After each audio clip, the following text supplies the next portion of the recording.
Hi നമസ്കാരം, പുതിയൊരു വീഡിയോയിലേക്ക് സ്വാഗതം. അപ്പോൾ ഇന്ന് നമ്മൾ സംസാരിക്കാൻ പോകുന്നത് വളരെ ഇമ്പോർട്ടൻ്റ് ആയിട്ടുള്ള ഒരു ടോപ്പിക്കാണ്. നിങ്ങൾക്കറിയാമല്ലോ, ഫാമിലി വ്ളോഗുകൾ വളരെയധികം യൂട്യൂബിലും മറ്റ് സോഷ്യൽ മീഡിയ പ്ലാറ്റ്ഫോമിലും കൂടി വരുന്നൊരു സമയമാണ്. അതിൽ കൂടുതലും കുട്ടികളെ കാണിച്ചുകൊണ്ടുള്ള വ്ളോഗുകൾ അല്ലെങ്കിൽ കുട്ടികളെ എക്സ്പ്ലോയിറ്റ് ചെയ്തുകൊണ്ടുള്ള ഒരു പ്രോഡക്റ്റ് ആക്കിക്കൊണ്ടുള്ള ഫാമിലി വ്ളോഗുകൾ വളരെയധികം യൂട്യൂബിൽ കണ്ടുവരാറുണ്ട്. യൂട്യൂബിനെയാണ് ഞാനൊരു എക്സാമ്പിളായിട്ട് എടുക്കുന്നത്. അപ്പോൾ ഇങ്ങനെ ട്രെൻഡിങ്ങിൽ വരുന്ന വ്ളോഗുകളിൽ മിക്കതിലും കുട്ടികളുടെ ഇൻഫൻസിയിലുള്ള കാര്യങ്ങൾ, ടോട്ടലറായിരിക്കുമ്പോഴുള്ള കാര്യങ്ങൾ, അവർ വളർന്നു വരുമ്പോഴുള്ള കാര്യങ്ങൾ എല്ലാം റിവീൽ ചെയ്തുകൊണ്ടാണ് പല വ്ളോഗുകളും വരുന്നത്. ഇത് പലതും വളരെ അധികം വ്യൂസും വളരെയധികം ഫോളോവേഴ്സും ഉണ്ടാക്കുന്ന വ്ളോഗുകളാണ്. കാരണം കുട്ടികളുടെ ആ ഒരു ക്യൂട്ട്നെസ്സും കുട്ടികളെ കാണുമ്പോഴുള്ള ഒരു ഹോർമോണൽ റിലീസും അത് കാരണം ഉണ്ടാകുന്ന ഒരു ബൂസ്റ്റും, ഒരു ഹോർമോണൽ ബൂസ്റ്റ്, ഒരു ഇമോഷണൽ ബൂസ്റ്റ് അത് കാണുന്ന ആൾക്കാർക്ക് കിട്ടും. അപ്പോൾ ആ ഒരു കാര്യത്തെ എക്സ്പ്ലോയിറ്റ് ചെയ്തുകൊണ്ടാണ് ഈ കുട്ടികളെ ഉൽപ്പന്നങ്ങളാക്കിക്കൊണ്ട് ഈ വ്ളോഗുകൾ, ഇത്തരം ഫാമിലി വ്ളോഗുകൾ വരുന്നത്. ഇതിൻ്റെ പിറകിലെ ഡേഞ്ചേഴ്സാണ് ഇന്നത്തെ വീഡിയോയിൽ ഞാൻ ചൂണ്ടിക്കാണിക്കാൻ ഉദ്ദേശിക്കുന്നത്. നമ്മൾ കുട്ടികളുടെ പ്രശ്നങ്ങൾ ചൂണ്ടിക്കാണിച്ചിട്ടുള്ള ഒരുപാട് വീഡിയോസ് ഞാൻ നാർസിസിസ്റ്റിക് വീഡിയോസിലാണെങ്കിലും നാർസിസിസ്റ്റിക് വിക്ടിംസ് ആയിട്ടുള്ള കുട്ടികളുടെ വീഡിയോസ്, മറ്റ് കുട്ടികളുടെ പ്രോബ്ലംസ്, ചൈൽഡ് ട്രോമാസ് പറഞ്ഞിട്ടുള്ള വീഡിയോസൊക്കെ ഈ ചാനലിൽ മുമ്പ് നമ്മൾ ചെയ്തിട്ടുണ്ട്. കണ്ടിട്ടില്ലാത്തവരാണെങ്കിൽ ഞാൻ വീഡിയോസ് ഇവിടെ പിൻ ചെയ്ത് വെക്കാം, അതൊന്ന് കണ്ടു നോക്കുക. ഇത് വളരെ ഇമ്പോർട്ടൻ്റ് ആയിട്ടുള്ളൊരു വളരെയധികം പ്രാധാന്യമുള്ളൊരു ടോപ്പിക്കാണ്. കാരണം ഭാവിയിലേക്കുള്ളൊരു വലിയൊരു വിപത്താണ് ഇത്തരത്തിൽ കുട്ടികളെ ക്യാമറയ്ക്ക് മുന്നിൽ എക്സ്പ്ലോയിറ്റ് ചെയ്യുന്ന രീതിയിലേക്ക് ഇട്ടുകൊടുക്കുന്ന ഒരു പ്രവണത ഫാമിലി വ്ളോഗുകളിലൂടെ കാണാനായിട്ട് സാധിക്കുന്നത്. നിങ്ങൾക്കറിയാവുന്ന പോലെ യൂട്യൂബിന് ഒരു മോഡറേഷനോ ഒരു തരത്തിലുള്ള ഈ ഒരു മേഖലയിൽ ഒരു ഫിൽറ്ററിങ്ങോ ഒന്നും വന്നിട്ടില്ലാത്ത സാഹചര്യത്തിലൂടെയാണ് നമ്മൾ കടന്നു പോകുന്നത്. ഇതിനെപ്പറ്റി ഒരുപാട് പഠനങ്ങളും കാര്യങ്ങളൊക്കെ നടക്കുന്നുണ്ട്. സ്ട്രോങ് ആയിട്ടുള്ള നിയമങ്ങൾ വരാനിരിക്കുന്നുണ്ട്. ഇതിൽ ഏറ്റവും പ്രോബ്ലമാറ്റിക് ആയിട്ടുള്ള ഒരു പോയിന്റ് എന്ന് പറയുന്നത് പ്രൈവസി വയലേഷൻസ് ആണ്. നിങ്ങൾക്കറിയാമല്ലോ, കുട്ടികളെ ഇതുപോലെ വ്ളോഗുകൾ കാണിക്കുമ്പോൾ അവരെ എക്സ്പ്ലോയിറ്റ് ചെയ്യപ്പെടാനുള്ള സാധ്യത വളരെയധികം കൂടുതലാണ്. കാരണം അവരുടെ വീട് അഡ്രസ്സ് അറിയാൻ പറ്റുന്നു, അവരുടെ ഡെയിലി റുട്ടീൻസ് അറിയാൻ പറ്റുന്നു, അവരേത് സ്കൂളിലാണ് പഠിക്കുന്നതെന്ന് അറിയാൻ പറ്റുന്നു. അങ്ങനെ ഇവരുടെ എല്ലാ ഡീറ്റെയിൽസും ഒരു ഫാമിലി വ്ളോഗിലൂടെ കാണുന്ന ഒരാൾക്ക് അറിയാൻ പറ്റുന്നു. ഇത് കാണുന്ന പലരിലും ഇത് എക്സ്പ്ലോയിറ്റ് ചെയ്യാൻ സാധ്യതയുള്ള, ഇത് വളരെ കണ്ണിങ് ആയിട്ട് ഇത് ഉപയോഗിക്കാൻ സാധ്യതയുള്ള ഒരുപാട് പേരിലേക്കാണ്, പബ്ലിക്കിലേക്കാണ് നിങ്ങളത് ഈ പല ആൾക്കാരും അതിൽ ഇട്ട് കൊടുക്കുന്നത് കുട്ടികളെ. അപ്പോൾ കുട്ടികളെ ഹരാസ് ചെയ്യാനുള്ള സാധ്യത വളരെ കൂടുതലാണ്. അവർ സ്കൂളിലേക്ക് പോകുമ്പോൾ അവരെ ബുള്ളി ചെയ്യാനുള്ള സാധ്യത വളരെ കൂടുതലാണ്. അവരെ എക്സ്പ്ലോയിറ്റ് ചെയ്യാനുള്ള സാധ്യത വളരെ കൂടുതലാണ്. പലപ്പോഴും കുട്ടികളെ കിഡ്നാപ്പ് ചെയ്യാനുള്ള സാധ്യത തന്നെ വളരെ കൂടുതലാണ്. കാരണം എല്ലാ ഇൻഫർമേഷനും ഇത്തരം ബ്ലോഗുകളിൽ, ഇത്തരം ഫാമിലി ബ്ലോഗുകളിൽ അവൈലബിൾ ആണ് എന്നുള്ളത് തന്നെയാണ് ഇതിൻ്റെ റിസ്ക്കും ഇതിൻ്റെ അപകടാവസ്ഥയും ഏറ്റവും കൂടുതൽ വർദ്ധിക്കാനുള്ള ഒരു കാരണം. പിന്നെ രണ്ടാമത്തെ കാര്യം, കുട്ടി ഒരു ഇൻഡിവിജ്വലാണ് എന്നുള്ള കാര്യം പാരൻസ് മറന്നു പോകുന്നു എന്നുള്ളതാണ്. അവരുടെ പ്രോപ്പർട്ടി ആയിട്ടാണ് കുട്ടിയെ കൈകാര്യം ചെയ്യുന്നത്. ഇവിടെ ഉണ്ടാകുന്ന ഏറ്റവും വലിയ ഒരു പ്രശ്നം എന്ന് പറയുന്നത്, കുട്ടിക്ക് അവരുടെ സ്വന്തം സ്വത്വം എന്ന് പറയുന്ന ഒരു കാര്യം, സെൽഫ് എന്ന് പറയുന്ന കാര്യം ഇല്ലാതായി പോവുകയാണ് ചെയ്യുന്നതെന്നുള്ളത്. അവരുടെ എന്ത് പാർട്ടാണ് പബ്ലിക് ആകേണ്ടത്, എന്ത് പാർട്ടാണ് പബ്ലിക് അല്ലാതെ ആകേണ്ടത് എന്നുള്ള തിരിച്ചറിവ് ചെറിയ പ്രായത്തിലെ കുട്ടികൾക്ക് നശിച്ചു പോകുന്നു. ഇതുകൊണ്ട് തന്നെ സ്വന്തമായിട്ട് ക്യാരക്ടർ ഡെവലപ്പ് ചെയ്ത് വരാൻ കഴിയായ്മയും ഒരു ഇൻഫീരിയോറിറ്റി കോംപ്ലക്സും ഇൻറ്റേർണലായിട്ടുള്ള ഡിപ്രഷനും ഒക്കെ കുട്ടികളിൽ ഉണ്ടാവാനുള്ള സാധ്യത വളരെ കൂടുതലാണ്. ഇത് കാരണം അവർ എക്സ്റ്റേണലായിട്ട് വളരെയധികം ആങ്കറും റിസൻമെൻറ്റും കാണിക്കാനുള്ള സാധ്യത, അതായത് അമർഷവും ദേഷ്യവും കാണിക്കാനുള്ള സാധ്യത വളരെ കൂടുതലാണ്. ഇക്കാരണങ്ങൾ കൊണ്ട് തന്നെ ഒരു ഹെൽത്തി ആയിട്ടുള്ള ഇൻഡിവിജ്വലായിട്ട് വളർന്നു വരാനുള്ള കുട്ടിയുടെ ആ ഒരു ആവശ്യം, കുട്ടിയുടെ ആ ഒരു നീഡ് ഒരിക്കൽ നടക്കാതെ വരുന്നതുകൊണ്ട് തന്നെ ആ ഒരു ലോസ് ഓഫ് കൺട്രോൾ അവരിലുണ്ടാവുന്നു. സ്വന്തം ലൈഫിൽ ഒരു കൺട്രോൾ ഇല്ലാത്ത രീതിയിലേക്ക് കുട്ടികൾ മാറിപ്പോകാനായിട്ടുള്ള സാധ്യത വളരെ കൂടുതലാണ്. പിന്നെ ഇതിൽ ഏറ്റവും ഇമ്പോർട്ടൻ്റ് ആയിട്ടുള്ള മറ്റൊരു അപകടകരമായ അവസ്ഥ എന്ന് പറയുന്നത്, ഇത് പെർമനൻ്റ് ആയിട്ടുള്ളൊരു ഡിജിറ്റൽ ഫുട് പ്രിൻ്റ് ആണെന്നുള്ളതാണ്. നിങ്ങളൊരു യൂട്യൂബിലോ നിങ്ങളൊരു ഇൻസ്റ്റാഗ്രാമിലോ ഈ ഒരു സോഷ്യൽ മീഡിയ പ്ലാറ്റ്ഫോമിൽ എവിടെയെങ്കിലും ഒരു കുട്ടിയുടെ വീഡിയോസ് അപ്ലോഡ് ചെയ്യുകയാണെങ്കിൽ അത് അവിടെ തന്നെ കിടക്കും. ഈ ഒരു വീഡിയോ അവിടെ നിന്ന് ഒരിക്കലും പോവുകയില്ല. പലപ്പോഴും കുറേ നാൾ കഴിഞ്ഞ് ഇവർ ഡിലീറ്റ് ചെയ്യുകയാണെങ്കിൽ പോലും ഈ വീഡിയോസ് ഒരുപാട് പേരുടെ കയ്യിൽ എത്തിയിട്ടുണ്ടാവും, ഇത് ഡൗൺലോഡ് ചെയ്യപ്പെട്ടിട്ടുണ്ടാവും. അപ്പോൾ വളരെയധികം മാസീവായിട്ടുള്ളൊരു ഓഡിയൻസിലേക്ക്, പബ്ലിക്കിലേക്ക് ഈ കുട്ടിയുടെ ഇൻറ്റിമേറ്റ് ആയിട്ടുള്ള മൊമെൻറ്റും അവൻ്റെ എംബാരസിങ് ആയിട്ടുള്ള മൊമെൻറ്റും അല്ലെങ്കിൽ അവളുടെ എംബാരസിങ് ആയിട്ടുള്ള ജീവിതത്തിൽ അവന് നാണക്കേട് ഉണ്ടാക്കുന്ന ചെറിയ പ്രായത്തിൽ അവനെ കളിയാക്കുന്ന തരത്തിലുള്ള കാര്യങ്ങളൊക്കെ ഇത്രയും വലിയൊരു പബ്ലിക്കിനിടയിലേക്ക് അങ്ങ് ഇട്ടുകൊടുക്കുകയാണ്. അപ്പോൾ കുട്ടിക്ക് അവൻ്റെ സ്വകാര്യതയെ മാനിക്കപ്പെടുന്നില്ല എന്നുള്ള ഒരു കാര്യവും അവൻ്റെ കൺസെൻറ്റോടു കൂടിയല്ല ഇതെല്ലാം ചെയ്യുന്നുള്ളത് എന്നുള്ളതും ഭാവിയിൽ കുട്ടിയെ വളരെയധികം ബാധിക്കും. കാരണം അവൻ സ്കൂളിലേക്ക് പോകുമ്പോൾ ഈ ഒരു വീഡിയോ പലരും കണ്ടിട്ടുള്ളത് കൊണ്ട് തന്നെ അതിലെ പല കാര്യങ്ങളും ചൂണ്ടിക്കാണിച്ചുകൊണ്ട് കുട്ടിയെ മറ്റു കുട്ടികൾ ഷെയിം ചെയ്യാനും ബുള്ളി ചെയ്യാനുമുള്ള സാധ്യത വളരെയധികം കൂടുതലാണ്. അത്തരം വളരെയധികമുള്ള കളിയാക്കലുകൾ, അവർക്ക് ഇരട്ടപ്പേര് വിളികൾ, ഇതൊക്കെ നേരിടേണ്ടി വരുമ്പോൾ കുട്ടിയെ ഇത് വളരെയധികം മാനസികമായിട്ട് ബാധിക്കും. ഇനി ഇതിലെ മാനസികമായിട്ടുള്ള സൈക്കോളജിക്കലായിട്ടുള്ള ഇമ്പാക്ട്സിനെ പറ്റി പറയാം. ഇത് കുട്ടിയുടെ ബിഹേവിയറിനെ ഏതൊക്കെ തരത്തിലാണ് ബാധിക്കുന്നത്, ഇങ്ങനെ ഫാമിലി വ്ലോഗ് ചെയ്യുന്നതിലൂടെ അത് എങ്ങനെയൊക്കെയാണ് കുട്ടിയുടെ സൈക്കോളജിക്കലായിട്ടുള്ള ഡേഞ്ചേഴ്സ് ആയിട്ട് മാറുന്നത് എന്നുള്ളത് നമുക്ക് ഓരോന്നിരുന്നിട്ട് നോക്കാം. ഒരു കുട്ടിയെ ചെറിയ പ്രായത്തിൽ തന്നെ ഇത്തരം കാര്യങ്ങളിലേക്ക് ഇട്ടുകൊടുക്കുന്നത് കൊണ്ട് കുട്ടിയുടെ ആ ഒരു സെൽഫ് ഇമേജിനെ പറ്റിയിട്ട് കുട്ടി വളരെയധികം കോൺഷ്യസ് ആവാൻ തുടങ്ങും. അതുകൊണ്ട് അവൻ്റെ ഫേസ് പെർഫെക്റ്റ് ആയിരിക്കണമെന്നും ചെയ്യുന്ന കാര്യങ്ങൾ പെർഫെക്റ്റ് ആയിരിക്കണമെന്നും ഉള്ള ഒരു ഇൻറ്റേർണലായിട്ടുള്ള ഒരു പ്രഷർ കുട്ടിയിൽ അനുഭവിക്കാൻ തുടങ്ങും. അവൻ്റെ ക്യാരക്ടറിൽ രൂപപ്പെട്ടു വരും. അപ്പോൾ അത്തരത്തിൽ കുട്ടികൾ, ആൺകുട്ടിയാണെങ്കിലും പെൺകുട്ടിയാണെങ്കിലും, കൂടുതൽ ലൈക്കുകളും കമൻറ്റുകളും കിട്ടാൻ വേണ്ടിയിട്ട് അവർ ഒബ്സസ്ഡ് ആയി തുടങ്ങും.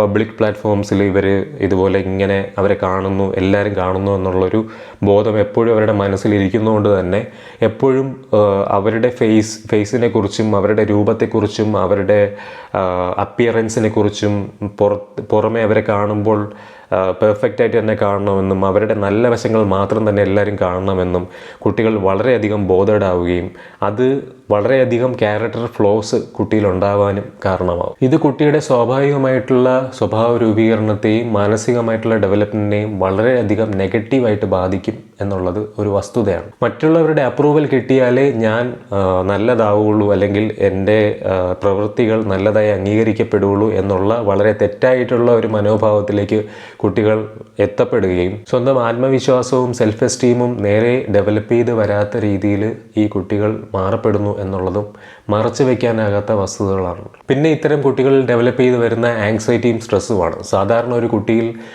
മറ്റ് ഇതുപോലെയുള്ള സാഹചര്യങ്ങളിൽ വളർന്നു വരുന്ന കുട്ടികളിലുള്ള ആങ്സൈറ്റിയും സ്ട്രെസ്സും പോലെയല്ല ഇത്തരം ഫാമിലി വ്ലോഗുകൾ നിരന്തരം കാണിക്കപ്പെടുന്ന കുട്ടികൾക്കുണ്ടാകുന്ന ആങ്സൈറ്റിയും സ്ട്രെസ്സും. സ്ഥിരമായിട്ട് ഞാൻ പെർഫോം ചെയ്തുകൊണ്ടിരിക്കണം എന്നുള്ളൊരു ഇൻറ്റേർണൽ സ്ട്രെസ്സ് കുട്ടികളിൽ വരികയും ഞാൻ എപ്പോഴും ഒരു സ്റ്റേജിൽ നിൽക്കുകയാണ് എന്നുള്ളൊരു ഫീലിംഗ് അല്ലെങ്കിൽ എന്നുള്ള ഒരു തോട്ട് പാറ്റേൺ അവരിൽ ഡെവലപ്പ് ചെയ്ത് വരികയും ചെയ്യും. അതുകൊണ്ട് തന്നെ ഇതിൽ പെർഫോം ചെയ്യാനുള്ളൊരു സ്ട്രഗിള് വളരെയധികം ആങ്സൈറ്റിയും സ്ട്രെസ്സും ഈ കുട്ടികളിലുണ്ടാക്കും. പിന്നെ നിങ്ങൾ പലരും ശ്രദ്ധിച്ചിട്ടുണ്ടാവും, ഈ ട്രെൻഡിങ്ങിൽ വരുന്ന വീഡിയോസിലും അല്ലാതെയുള്ള ഇത്തരം വീഡിയോകളിലും കുട്ടികളെ പ്രാങ്ക് ചെയ്യാറുള്ള കാര്യങ്ങൾ, കുട്ടികളെ ഏതെങ്കിലും തരത്തിൽ സർപ്രൈസ് ചെയ്യിക്കുക അല്ലെങ്കിൽ ഏതെങ്കിലും തരത്തിൽ പ്രാങ്ക് ചെയ്യിക്കുക, ഇതൊക്കെ വളരെ തമാശ എന്ന രീതിയിലാണ് അല്ലെങ്കിൽ ക്യൂട്ട് എന്നുള്ള രീതിയിലാണ് ഇതൊക്കെ കാണിക്കുന്നത്. പക്ഷേ ഇത്തരം കാര്യങ്ങൾ കുട്ടിയിൽ ലാസ്റ്റിംഗ് ആയിട്ടുള്ള ഇമോഷണൽ ഡിസ്ട്രെസ്സും PTSD പോലുള്ള കാര്യങ്ങൾ ഡെവലപ്പ് ചെയ്ത് വരാനും ഒക്കെ കാരണമാകും എന്നുള്ളത് ഇവരാരും അറിയുന്നില്ല. ഈ ഒരു ഇഗ്നോറൻസിൽ നിന്നുമാണ്, ഈ ഒരു അറിവില്ലായ്മയിൽ നിന്നുമാണ് ഇത്തരം കാര്യങ്ങളൊക്കെ ചെയ്യുന്നത്. ഇത് അറിഞ്ഞു വെച്ചുകൊണ്ട് ചെയ്യുന്ന പല ആൾക്കാരെയും ഞാൻ ഇതുപോലുള്ള സാഹചര്യങ്ങളിൽ അല്ലെങ്കിൽ ഇതുപോലുള്ള പല വ്ലോഗുകളിലും കണ്ടിട്ടുണ്ട്. മറ്റുള്ളവരെ വിശ്വസിക്കാനുള്ള ബുദ്ധിമുട്ട്, കൂടെ ഉള്ളവരെ തന്നെ വിശ്വസിക്കാനുള്ള ബുദ്ധിമുട്ട്, അതിനൊപ്പം തന്നെ വളരെ കാലം നിലനിൽക്കുന്ന ഇമോഷണൽ ഡിസ്ട്രെസ് തുടങ്ങിയ കാര്യങ്ങളും ഇതിനോടൊപ്പം തന്നെ കുട്ടികളിൽ അവർക്ക് അനുഭവിക്കേണ്ടി വരും. പിന്നെ ഇതിലെ എത്തിക്കലായിട്ടുള്ളൊരു വശമാണ്. നിങ്ങളൊന്ന് ആലോചിച്ച് നോക്കുക, ഒരു ചൈൽഡ് ലേബറാണ് ഇവിടെ കുട്ടി ചെയ്യുന്നത്. ഒരു ചൈൽഡ് പെർഫോമർ അല്ലെങ്കിൽ ഒരു ചൈൽഡ് ആർട്ടിസ്റ്റിന് കിട്ടേണ്ട പരിഗണന അല്ലെങ്കിൽ അവന് കിട്ടേണ്ട റവന്യൂ ഇവിടെ ഒരു കുട്ടിക്ക് കിട്ടുന്നില്ല എന്നുള്ളതാണ്. ഇവിടെ ആ കുട്ടി ഒരു പ്രോപ്പർട്ടി മാത്രമാണ്. അവന് കൂടി അവകാശപ്പെട്ടതാണ് ഇത്തരം വ്ലോഗുകളിൽ നിന്നും ജനറേറ്റ് ചെയ്യപ്പെടുന്ന പണം. കാരണം അവരാണ് ഇതിലെ മെയിൻ സബ്ജക്റ്റ്. അവരുടെ ഇമോഷൻസും അവരുടെ ക്യൂട്ട്നെസ്സും അവരുടെ ആ ഒരു അട്രാക്റ്റീവ്നെസ്സുമാണ് വിറ്റ് കാശാക്കപ്പെടുന്നത്. അപ്പോൾ അതിലൊരു ഷെയർ ഈ കുട്ടികൾക്ക് അവകാശപ്പെട്ടതാണ്. പക്ഷേ ഈ കുട്ടികൾ മൈനറാണ്, ഇൻഫൻ്റാണ്, ഈ പറയുന്ന പോലെ ടോഡ്ലറാണ് എന്നുള്ള ഒരു വസ്തുത എത്രത്തോളം ഭീകരമാണെന്ന് ഒന്ന് ചിന്തിച്ച് നോക്കുക. ഇപ്പോൾ പലരും ലേബർ റൂമിൽ പോലും ക്യാമറ വെച്ചിട്ട് വ്ളോഗുകൾ എടുക്കാൻ അല്ലെങ്കിൽ വ്ളോഗുകൾ ഷൂട്ട് ചെയ്യാൻ തയ്യാറാവുന്നവരാണ് എന്നുള്ളത് ഇത് എത്രത്തോളം ഭീകരമായിട്ടുള്ള സിറ്റുവേഷനിലേക്കാണ്, അപകടകരമായിട്ടുള്ള സിറ്റുവേഷനിലേക്കാണ് ഇത്തരം വ്ളോഗുകൾ പോകുന്നത് എന്നുള്ള ഒരു വസ്തുത പലപ്പോഴും വളരെയധികം സീരിയസ്നെസ്സോടുകൂടി എടുക്കേണ്ട ഒരു കാര്യമാണ്. ഇത്തരത്തിലുള്ള ബ്ലോഗുകൾ പലതും കണ്ടതിലൂടെ, അതിൻ്റെ താഴെയുള്ള കമൻറ്റുകൾ പലതും കണ്ടതിലൂടെ വളരെയധികം ഇമ്പോർട്ടൻ്റ് ആണ് ഈ ടോപ്പിക്ക് സംസാരിക്കുക എന്നുള്ളത് കൊണ്ടാണ് ഇങ്ങനെ ഒരു വീഡിയോ ഞാൻ ചെയ്യാനായിട്ട് തീരുമാനിച്ചത്. അതിൽ ചില വ്ളോഗുകളുടെ താഴെയുള്ള കമൻറ്റ് സെക്ഷൻ കണ്ടു കഴിഞ്ഞാൽ മൈൻഡ് ബ്ലോൺ ആകുന്ന രീതിയിലാണ് നമുക്ക് ഫീൽ ചെയ്യുന്നത്. കാരണം ഇത് കണ്ട് ഇൻസ്പയർഡ് ആയിട്ട് സ്വന്തം കുട്ടികളെയും ഇത്തരത്തിൽ വ്ളോഗുകളിൽ കൊണ്ടുവരാനും അല്ലെങ്കിൽ കുട്ടികൾ കൂടുതലുണ്ടാകാനും പ്രവർത്തിക്കുന്നവരും അത് വളരെയധികം നോർമലൈസ് ചെയ്യപ്പെടുന്നവരും ഉണ്ട് എന്നുള്ളത് നമ്മൾ എന്താ പറയുക, ഒരു നോർമലായിട്ട് കാണേണ്ട ഒരു കാര്യമല്ല. അല്ലെങ്കിൽ ഇത്തരം കാര്യങ്ങൾ ഒരിക്കലും നോർമലൈസ് ചെയ്യപ്പെടേണ്ട കാര്യങ്ങളല്ല. നമ്മൾ ഇന്ത്യ പോലൊരു രാജ്യത്താണ് ജീവിക്കുന്നത്. വളരെയധികം കോടിക്കണക്കിന് മനുഷ്യർ ഉള്ള ഒരു രാജ്യത്താണ്, ഓവർ പോപ്പുലേറ്റഡ് ആയിട്ടുള്ള ഒരു കൺട്രിയിലാണ് നമ്മൾ ജീവിക്കുന്നത്. ഇത്തരം സാഹചര്യങ്ങളിലേക്ക് കുട്ടികൾ വരുമ്പോൾ നാളെ AI പോലുള്ള കാര്യങ്ങൾ കൂടുതലായിട്ട് ജോബുകളിൽ കടന്നു വരികയും ജോബുകൾ ഇല്ലാതാവുകയും ചെയ്യുന്ന ഒരു സാഹചര്യത്തിൽ സാമ്പത്തികമായിട്ട് ഏറ്റവും താഴേക്ക് പോകുന്ന ഒരു രാജ്യത്തിലേക്കാണ്, ഇൻഫ്ലേഷൻ വളരെയധികം കൂടി വരുന്ന ഒരു രാജ്യത്തേക്കാണ് കുട്ടികൾ ജനിച്ചു വീഴുന്നത്. ഇവരുടെ ഭാവിയിൽ ഇവർക്ക് ഈ രാജ്യത്ത് ജീവിക്കാൻ പറ്റാത്തൊരു സിറ്റുവേഷൻ ഉണ്ടാവുകയും അവർ പുറത്തെ രാജ്യങ്ങളിലേക്ക് പോകേണ്ടി വരുന്ന ഒരു സിറ്റുവേഷനും ആണ് ഇന്ത്യയിൽ ഭാവിയിൽ ഉണ്ടാകാൻ വേണ്ടി പോകുന്നത്. ഇപ്പോൾ ഇന്ത്യയിൽ തന്നെ യൂട്യൂബ് വഴി റവന്യൂ ജനറേറ്റ് ചെയ്യുന്ന രീതിയിൽ ഈ കുട്ടികളെ ആക്കിയാൽ പോലും ഇത്തരം മാനസികമായിട്ടുള്ള ബുദ്ധിമുട്ടുകൾ വെച്ചുകൊണ്ട് എത്രയധികം പൈസ അവർക്ക് ഉണ്ടാക്കാൻ വേണ്ടി പറ്റും, ഈ ഓരോ കുട്ടികൾക്കും ഉണ്ടാക്കാൻ വേണ്ടി പറ്റുമെന്നുള്ളത് വളരെ വലിയൊരു ചോദ്യമാണ്. ഒരുപാട് പ്രിവിലേജുകളുള്ളവർക്ക് പണം കയ്യിലുള്ളവർ പലതും ചെയ്യും. അത് കണ്ടുകൊണ്ട് പണം കയ്യിലില്ലാത്ത ലോവർ മിഡിൽ ക്ലാസ് ഫാമിലിയിൽ നിന്ന് വരുന്ന ആളാണ് ഞാനെന്നും പ്രിവിലേജുകൾ ഇല്ലാത്ത ആളാണ് ഞാനെന്നും തിരിച്ചറിയാതെ ഇത്തരം കാര്യങ്ങളിൽ ചെന്നുപെടുന്ന അല്ലെങ്കിൽ ഇത്തരം കാര്യങ്ങൾ പ്രോത്സാഹിപ്പിച്ചുകൊണ്ട് ഇത്തരം കാര്യങ്ങൾ സ്വയം ചെയ്യുന്ന ആൾക്കാർ വളരെയധികം മനസ്സിലാക്കിയിരിക്കേണ്ട കാര്യങ്ങളാണ് ഇതൊക്കെ. കഴിവതും ഇത്തരം വീഡിയോകൾ കൂടുതൽ ഇതുപോലുള്ള ആൾക്കാരിലേക്ക് ഷെയർ ചെയ്ത് കൊടുക്കുക, മാക്സിമം ആൾക്കാരിലേക്ക് ഷെയർ ചെയ്ത് ഈ ഒരു അവയർനെസ് കൂടുതൽ പേരിലേക്ക് എത്തിക്കാനും ശ്രമിക്കുക എന്നുള്ളതാണ് നിങ്ങളോട് എനിക്ക് അഭ്യർത്ഥിക്കാനായിട്ടുള്ളത്. അപ്പോൾ ഇത്തരം കുട്ടികളുടെ മെൻ്റൽ ഹെൽത്തിനെ വളരെയധികം ബാധിക്കുന്ന ഇത്തരം കാര്യങ്ങൾ ഒരു തരത്തിലും സപ്പോർട്ട് ചെയ്യപ്പെടരുത്, നോർമലൈസ് ചെയ്യപ്പെടരുത്. ഇതിനെ എതിർക്കുക തന്നെ വേണം. സപ്പോർട്ട് ചെയ്യുകയല്ല വേണ്ടത്, റിപ്പോർട്ട് ചെയ്യുകയാണ്. പലപ്പോഴും നമ്മുടെ മലയാളം ലാംഗ്വേജിൽ, റീജിയണൽ ലാംഗ്വേജിൽ റിപ്പോർട്ട് ചെയ്യപ്പെടുന്ന കാര്യങ്ങൾ, ഇത്തരം കാര്യങ്ങൾ യൂട്യൂബിലേക്ക് എത്തപ്പെടുന്നില്ല എന്നൊരു കാര്യമുണ്ട്. യൂട്യൂബ് ഇപ്പോൾ പുതിയ അപ്ഡേറ്റ്സിൽ ഇതുപോലുള്ള സ്ട്രിക്റ്റ് ആയിട്ടുള്ള റൂൾസ് വരുന്നുണ്ട്. ഇനി നിയർ ഫ്യൂച്ചറിൽ തന്നെ ഇത്തരം കാര്യങ്ങളിൽ സ്ട്രിക്റ്റ് ആയിട്ടുള്ള റെഗുലേഷൻസ് യൂട്യൂബിൻ്റെ ഭാഗത്ത് നിന്ന് തന്നെ ഉണ്ടാവും. അതുപോലെ മറ്റ് സോഷ്യൽ മീഡിയ പ്ലാറ്റ്ഫോംസും ഇതൊക്കെ ഫോളോ ചെയ്ത് വരും. അപ്പോഴും മറ്റ് പ്ലാറ്റ്ഫോമുകൾ വഴി ഇത്തരം കാര്യങ്ങൾ ചെയ്യാൻ സാധ്യതയുള്ള ആൾക്കാരുണ്ട്. ഇതിൽ തന്നെ നാർസിസിസ്റ്റിക് ടെൻഡൻസീസ് ഉള്ള പാരൻസ് ഉണ്ട്. അത്തരത്തിലുള്ള ആൾക്കാർ വളരെ കണ്ണിങ് ആയിട്ട് കുട്ടികളെ ഉപയോഗിക്കുന്നവരാണ്. ഇത്തരം ഒരു പ്രോഡക്റ്റായിട്ട്, ഒരു ഉൽപ്പന്ന ചരക്കായിട്ട് കുട്ടിയെ ഉപയോഗിച്ചുകൊണ്ട് സ്വന്തം സ്വാർത്ഥ താല്പര്യങ്ങൾക്ക് വേണ്ടിയിട്ട് വളരെയധികം പൈസ ഉണ്ടാക്കുന്നതിന് വേണ്ടിയിട്ട് കുട്ടികളെ ഉപയോഗിക്കുന്നു എന്നുള്ളതാണ്. അതിൽ യാതൊരു തരത്തിലുള്ള എമ്പതിയോ റിഗ്രറ്റോ ഇല്ലാത്ത പല ആൾക്കാരും ഇപ്പോൾ യൂട്യൂബിൽ ഇത്തരം വീഡിയോകൾ ചെയ്യുന്നുണ്ട് എന്നുള്ളതും ഒരു വസ്തുതയാണ്. അപ്പോൾ ഇത്തരം കാര്യങ്ങൾ നിങ്ങൾക്കും കുറേ അധികം അറിവുണ്ട് എന്നെനിക്കറിയാം. നിങ്ങളും ഇത്തരം വീഡിയോസ് പലരും ശ്രദ്ധിക്കാറുണ്ടെന്ന് എനിക്കറിയാം. അത്തരം വീഡിയോകൾ ശ്രദ്ധിക്കാറുള്ള നിങ്ങൾക്ക് എന്തെങ്കിലും കാര്യങ്ങൾ അഡീഷണലായിട്ട് ആഡ് ചെയ്യാനുണ്ടെങ്കിൽ ഈ വീഡിയോയുടെ താഴെ കമൻറ്റ് സെക്ഷനിൽ നിങ്ങളുടെ അഭിപ്രായങ്ങൾ പങ്കുവയ്ക്കുക. നമുക്ക് കൂടുതൽ ഡിസ്കഷൻ ഈ കാര്യങ്ങളിൽ ചെയ്യേണ്ടതായിട്ടുണ്ട്. കുട്ടികൾ അനുഭവിക്കുന്ന പ്രശ്നങ്ങളെ പറ്റിയിട്ട്, ഇത്തരം മാനസികമായിട്ടുള്ള സംഘർഷങ്ങളെ പറ്റിയിട്ട് ഈ ഒരു സമയത്ത് നമുക്ക് വളരെയധികം ഡിസ്കസ് ചെയ്യപ്പെടേണ്ട ഒരു കാര്യമാണ്. അപ്പോൾ കൂടുതൽ നമുക്ക് ഈ വിഷയത്തെപ്പറ്റി തന്നെ ഈ ചാനലിൽ കൂടുതൽ വീഡിയോസ് ചെയ്യാം. നിങ്ങൾക്ക് കാണാൻ ആഗ്രഹമുള്ള ടോപ്പിക്കുകൾ നിങ്ങളെ വീഡിയോയുടെ താഴെ കമൻറ്റുകളിൽ അറിയിക്കുക. നമുക്ക് അടുത്ത വീഡിയോ ആയിട്ട് ഉടനെ തന്നെ വീണ്ടും കാണാം. അതുവരെ എല്ലാവർക്കും ബൈ.